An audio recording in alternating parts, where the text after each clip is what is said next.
खेडेकर, व्यासपीठावर उपस्थित आदरणीय बुलढाणा जिल्हा काँग्रेस कमिटीचे अध्यक्ष राहुल भाऊ बोंद्रे, व्यासपीठावर उपस्थित शिवसेनेचे जिल्हा अध्यक्ष जालेंदर भाऊ, व्यासपीठावर उपस्थित असलेले ज्यांनीच आपल्याला मार्गदर्शन केलं असे श्यामबाबू माळकर,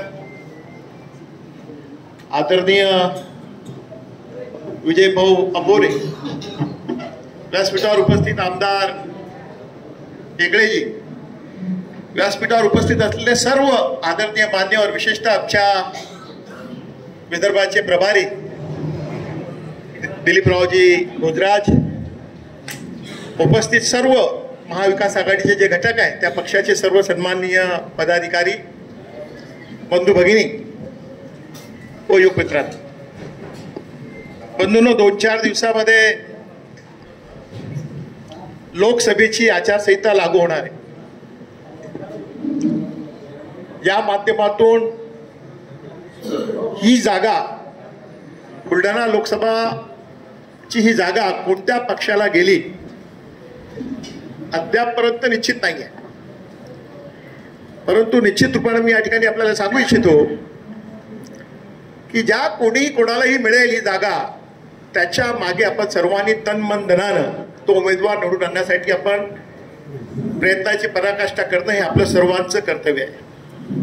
मी आज एवढं सांगेल, आपण म्हणतो वातावरण फार चांगलं आहे, परंतु वातावरण कॅश करणं, मतदाराला मतपेटीपर्यंत पोहोचवणं, यासाठी जी यंत्रणा लागते, प्रचार प्रसार करण्यासाठी जी यंत्रणा लागते, त्यासाठी निवडणुकीमध्ये आपल्याला उतरायचं असेल, जो कोणत्याही पक्षाचा उमेदवार असेल, पूर्ण शक्तीनिशी आपल्याला ती उतरावं लागणार आहे, तरच आपला विजय शक्य होणार आहे. विरोधी पक्षाचा जो उमेदवार आहे, ठीक आहे, आपली वंचितची आघाडी होती नाही होत, ती झाली तर सोनेमे सुहागा, परंतु जर असं झालं नाही तर आज आपण बघतोय, आजच एक आमदाराच्या मी जाहिराती बघितल्या, त्यांचा वाढदिवस होता, त्या वाढदिवसामध्ये त्याच्या मतदारसंघामध्ये 6,000 कोटीपेक्षा जास्त टोटल लावली, त्यांना किती हजार कोटीची कामं झाली.